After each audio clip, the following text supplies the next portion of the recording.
Est-ce que tu as capté à quel point tu es l'esclave de l'instinct sexuel? Et qu'est-ce que ça veut dire? Ça, comment ça se vit concrètement? Il suffit d'observer en fait. Il suffit que tu passes de plus en plus de temps à être conscient. Tu parviennes à être conscient de plus en plus souvent et t'observes tes pensées. Ou alors tu deviens conscient juste après. Genre, ah mince, là ça fait genre 5 minutes que je pense à... J'ai des pensées sexuelles. Je fantasme, tu vois. Et... Enfin, si t'es ici, c'est que tu es quand même assez conscient de ça, non? De combien de temps tu passes et t'as passé devant ton écran à regarder des vidéos explicites, à te toucher, te stimuler les parties génitales, à fantasmer, à chercher l'attention des filles. Tout ça, ça fait partie en fait de cet esclavage de l'instinct sexuel, par l'instinct sexuel. Même juste sortir pour voir des filles, tu vois. Et tu peux analyser à quel point tu vas questionner ta motivation derrière toutes tes actions. Mais quand tu trouves une réponse, tu vas chercher encore la motivation derrière la motivation, tu vois. Tu remontes à la source. Et souvent, tu vas réaliser que c'est l'instinct sexuel, que c'est une forme de edging. Et même sortir pour chercher... et en fait, des fois, moi, on va parler de ma propre expérience, c'est mieux. Hein. Moi, encore maintenant, d'un côté, je m'estime plus vraiment esclave de l'instinct sexuel parce que je fais plus les choses de manière compulsive, tu vois. Par contre, tu vois, genre, je sors pas pour voir des filles, rencontrer des filles, ce que j'ai en fait rarement fait. Quand j'étais plus jeune, je sortais, mais en fait, c'était sortir pour le plaisir d'aller en club et d'écouter de la musique, tu vois. Et le bonus, c'est que, tu vois, il y a des filles qui sont là aussi. Mais j'étais trop coincé, trop timide, trop pas sûr de moi pour faire régulièrement des rencontres. J'en faisais, mais c'était rare. Et ça m'amenait pas là où je désirais aller, on va dire, c'est-à-dire avoir des relations intimes. Mais aujourd'hui même, sans avoir ce niveau d'esclavage, ce niveau où certaines personnes sortent pour rencontrer des filles, où voilà, je regarde plus de choses explicites devant mon écran, ou en tout cas plus de manière compulsive, c'est très rare. Mais malgré tout, si je sors pour aller bosser, pour aller voir quelqu'un, faire des courses ou quoi, bah, je suis toujours aux aguets, tu vois. Je rentre dans les transports ou quoi, je suis dans la rue. Ça m'arrive encore de regarder une fille dans les transports publics plus que ce que je devrais. C'est-à-dire que je remarque qu'elle est là, tu vois. C'est une chose de remarquer une fille qui passe, une fille qui apparaît dans un champ de vision. Mais c'en est une autre de la regarder continuellement, tu vois, de remettre tes yeux dessus et tout. Donc, bon, ça, on peut pas faire grand-chose. Je veux dire, l'homme sera toujours attiré par la femme, si on est hétéro. Et on a une attraction, on ne dit pas pour rien attiré, c'est vraiment une attraction. Et une jolie fille apparaît dans notre champ de vision, dans notre conscience, on a envie de la regarder. Si c'était une norme socialement acceptée ou quoi, tu vois, moi franchement je resterais là à regarder la fille, tu vois. Et idéalement la norme ce serait que on puisse, tu vois, taper la conversation sans qu'il y ait de peur du côté de la fille, de la femme, et que aussi ce soit une norme que quand l'homme fait ça, il va pas, tu vois, il n'y a pas une idée derrière la tête. Genre, c'est pour peut-être je veux choper son numéro, je veux absolument la revoir et tout ça. Tu vois, ça c'est des niveaux différents en fait d'interaction et d'évolution aussi par rapport à quand on se libère de l'instinct sexuel. C'est ça l'idéal, c'est qu'on arrive à un stade où en fait on peut marcher dans la rue, on croise une fille, on n'est pas déstabilisé par sa présence, tu vois, sa beauté ou quoi. C'est exactement comme si un chien passait, tu vois, on a la même, tu vois. Je sais pas que je compare les filles à des chiens maintenant, mais disons que juste dans notre façon d'être, tu vois, si on croise un chien, moi j'adore croiser les animaux, tu vois. Généralement je regarde même plus facilement les animaux le maître, l'homme, l'humain qui est à côté. Sauf si c'est une jolie fille. Mais tu vois, juste qu'il ait la même attitude. Que je croise un chien, une fille ou un homme, il n'y a pas un truc qui doit déstabiliser en moi. Par contre, je ressens quand même une attraction. Je ressens quelque chose, tu vois. Mais je ne suis pas déstabilisé par ça. C'est ça la grande différence. Et c'est ça aussi qui te permet de savoir où t'en es dans ton évolution. Si tu croises des filles, peu importe combien de temps ça fait que tu fais de la rétention séminale ou quoi, mais si tu croises une jolie fille et tu te sens encore déstabilisé, tu sens une sorte d'affaiblissement en toi, c'est que tu as encore pas mal de chemin, tu as encore du chemin à faire, on a toujours du chemin à faire, mais c'est que tu es encore affecté par ça et que, comment dire, ouais, tu as encore un chemin, une part de guérison à vivre. Et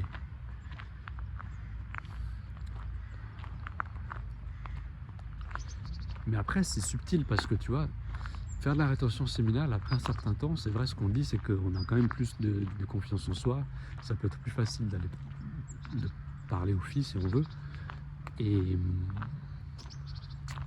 par contre, si on a arrêté de regarder des trucs explicites, qu'on a arrêté de se toucher, etc., et ben, on va être forcément plus motivé à sortir et rencontrer des filles. Enfin, il y a l'instinct sexuel qui va nous pousser vers ça, s'il n'y a pas d'autres moyens d'obtenir cette satisfaction sexuelle, tu vois. C'est naturel. Et c'est là que... En fait, il y a des mecs qui font de la rétention pour ça. C'est pour se donner la motive pour aller rencontrer des filles. Et je juge pas. C'est... Pourquoi pas. Moi, perso, j'ai pas cette tendance. J'ai d'autres trucs importants, plus importants à faire. Et je sais pas, j'ai peut-être pas l'énergie, ou j'ai été satisfait aussi avec ma dernière relation. Et j'ai pas cette... Mais je serais content, je suis content. Si je rencontre des filles, je suis content, tu vois. Si j'en croise, je suis content. Mais il n'y a pas cette... Il n'y a plus cette obsession, tu vois. Et... Mais ouais, en gros, tu sens à un moment donné, tu sens cette... Enfin, tu le sais, si t'es encore vraiment esclave de l'instinct sexuel ou pas. C'est pas compliqué, quoi. T'as pas besoin de faire une investigation particulière, mais ça peut être intéressant juste de voir à quel point c'est accaparant. À quel point tu penses aux filles et voilà, et qu'il y a la dimension sexuelle qui est rattachée à ça. Et juste de réaliser, tu vois, purée, en fait, toute ma vie, quoi, 95% de mon énergie, de mon attention, elle est portée là-dessus. Et moi, je pense que si c'est à ce point-là grave, parce que là, je te parle aussi de mon livre, en fait. Le premier chapitre de mon livre, c'est ça, je suis où j'étais esclave de l'instinct sexuel. Et il y a un autre chapitre méga important, enfin, ils sont tous censés être importants, mais c'est un de mes préférés, qui parle de la carence en énergie féminine. Et à mon avis, ça, quand on a manqué de l'énergie féminine de notre mère quand on était gamin, en principe, c'est parce que le père n'était pas présent, ou pas masculin, pas pleinement, voire pas du tout dans son masculin divin. Et ben si on a manqué de cette énergie féminine, quand on était gamin, ben on est assoiffé ensuite, en grandissant. Et ça peut amener, c'est ça qui amène qui amène l'obsession de la femme. Et ça se remarque très très tôt. Hein. Moi honnêtement, je faisais du edging déjà genre à 10 ans, peut-être même avant, je sais plus, en regardant les femmes dans les magazines de vente par correspondance. Tu vois, il y avait la page avec les sous-vêtements, donc il y avait, tu voyais une femme qui portaient les soutiens-gorge, les culottes, etc. Et j'avais même un truc, je trouvais les pieds euh, agréables à regarder. J'étais fétichiste des pieds quand j'étais gamin. C'est dingue. Je me dis, c'est un truc d'une ancienne vie, quoi. C'est pas possible. Pourquoi, gamin, t'es attiré par les pieds, quoi. Après, j'étais dégoûté par les pieds. Maintenant, je suis un peu neutre. Mais je reconnais quand les pieds sont jolis. Voilà, j'ai pas d'excitation par rapport à ça. Mais qu'est-ce que je voulais dire? Ouais, donc je faisais du edging déjà à 10 ans au moins. Et ça, pour moi, c'est ça, ça illustre une... Et je me touchais pas. Hein. Genre, à l'époque, au début, j'utilisais même pas mes mains pour me masturber, tu vois. Je me frottais contre le matelas, contre un coussin. J'avais pas idée que je pouvais utiliser mes mains, tu te rends compte? Et donc, quand je regardais ces femmes dans ces magasins, ces catalogues de vente par correspondance, je me touchais pas. C'était agréable à regarder, c'est tout, tu vois. Et bah c'est tout en fait. Ça c'était juste, je voulais juste parler. J'aimerais faire une vidéo par chapitre de mon livre, tu vois, pour commencer à faire la promo du livre et voir aussi comment, pour m'aider à le finir aussi. Tu vois, si j'en parle, je parle du sujet de chaque chapitre, comme ça spontanément en vidéo. Ça peut me donner des idées pour compléter, même si j'ai pas envie j'ai envie que ce soit assez minimaliste comme livre.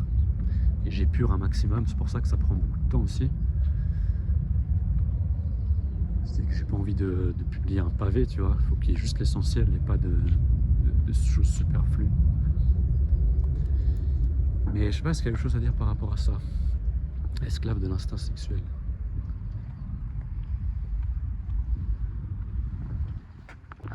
Mais ça peut être fun à observer, hein. Tu peux regarder, quand je te parlais de checker quelle est la motivation derrière tes actions. Qu'est-ce que tu regardes comme vidéo? Sur quelle vidéo tu cliques sur YouTube, tu vois? Sur Instagram, tu fais quoi? Qu'est-ce qu'il y a sur ton écran quand tu es sur Instagram? Il y a des filles, tu regardes des filles, du soft porn. Tu vois, quelle est la pulsion que tu as quand tu sens cette envie d'aller sur Instagram, tu vois? C'est pour quelle raison? C'est pour t'éduquer ou c'est pour voir des filles? Et les films que tu regardes, les séries que tu décides de regarder, tu vois, est-ce que ce serait pas parce qu'il y a des jolies filles, des femmes et peut-être même des scènes explicites? Je sais pas, moi ça... J'ai pas trop fait ça pour les films, mais ça m'est arrivé surtout quand j'étais en phase de... Enfin, en rétention séminale et que... Genre, ça m'est arrivé, je crois que ça a provoqué une rechute l'année passée. C'est que j'allais sur Amazon Prime pour... Amazon Vidéo pour regarder la série The Office. Et un jour, je me suis fait surprendre, enfin j'étais sur la première page, et là tu vois les affiches, si on veut, les miniatures qui illustrent les films qui sont mis en avant, et j'ai remarqué qu'il y en avait, franchement, plus de la moitié, ça avait tout de suite, ça appelait l'instinct sexuel, tu vois, parce qu'ils utilisent ça comme levier d'influence, si on peut dire. Et je suis tombé dans le truc, j'ai arrivé à un film là. Comment ça s'appelait? J'aime regarder les filles, tu vois, déjà le titre. Puis en plus ça illustrait des jeunes, tu vois, et moi j'ai ce truc, enfin c'est peut-être une histoire que je me raconte et des fois j'utilise ça comme excuse, mais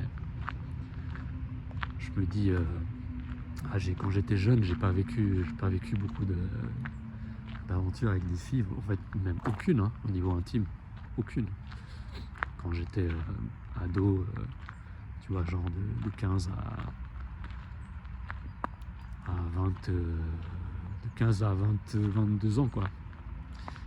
Et donc ce film mettait ça en avant, enfin, une relation entre jeunes. Et il y avait 2 filles qui étaient super belles dedans. Et donc j'ai survolé le film. Je l'ai pas regardé, tu vois. Je l'ai survolé pour voir les filles en fait. Et chercher aussi les scènes explicites. Ou implicites. Bon, ça devient explicite. Mais c'était pas... c'était soft, évidemment. Mais tu vois, j'étais allé sur Amazon Vidéo pour un truc, pour regarder une série qui avait rien de... C'était pas du tout porté sur ça, sur les scènes intimes ou quoi. Et je me fais distraire et là, boum, je me mets à regarder, à survoler ce film. Et par la suite, ça m'a amené, justement, ça a activé, j'ai alimenté le désir, le désir de luxure, tu vois. J'ai nourri l'instinct sexuel et j'ai fini par ensuite regarder quelque chose de plus explicite. Et ça m'a fait rechuter. Je sais pas si c'était le jour même ou quelques jours après, mais bref.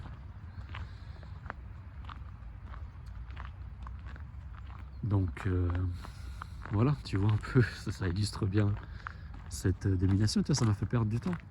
Perdre du temps, de l'énergie. J'avais pas l'intention de faire ça en plus, c'était même pas... c'est pas que je me suis posé, je me suis dit tiens là, je vais me faire ça. Non, je l'avais pas prévu. Et je me fais happer comme ça par Amazon. Et c'est partout comme ça. Hein. Si tu ouvres les yeux, enfin, t'en es sûrement conscient. Il y a un chapitre d'ailleurs sur ça aussi. Hein.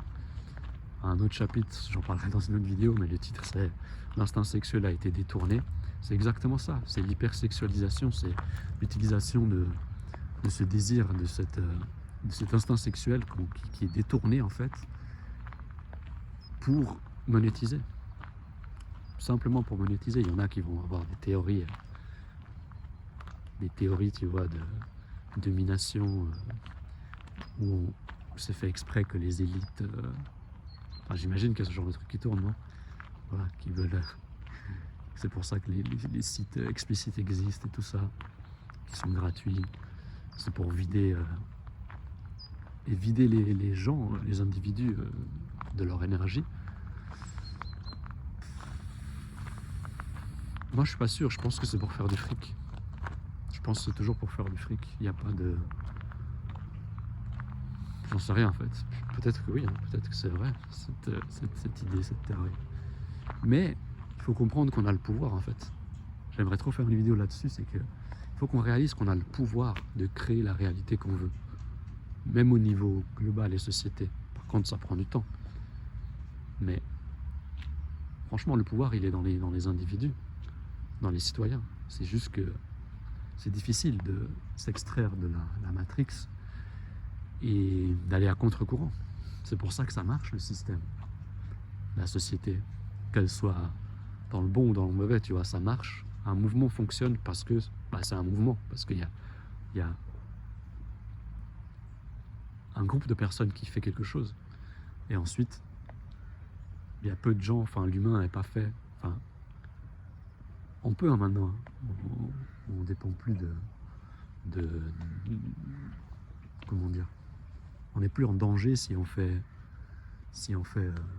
va à contre-courant, tu vois, si on quitte la tribu, parce qu'on peut se débrouiller tout seul et on peut trouver d'autres tribus qui sont alignées à nos valeurs et à comment on a envie de vivre. Mais on a quand même, c'est encore un instinct, c'est l'instinct de survie, tu vois. On ne veut pas être rejeté par un groupe. Mais si on veut changer les choses, il faut aller à contre-courant. Et aller à contre-courant, ça veut notamment dire faire la rétention cellulaire, préserver ton énergie. C'est aussi simple que ça. Sur ce, si le livre t'intéresse, pas fini encore, hein. J'espère finir avant la fin de cette année. Mais voilà, ça va sûrement m'aider aussi de faire des vidéos sur chaque chapitre. Ça m'aide à rester dedans et à finaliser. Sur ce, lien dans la description.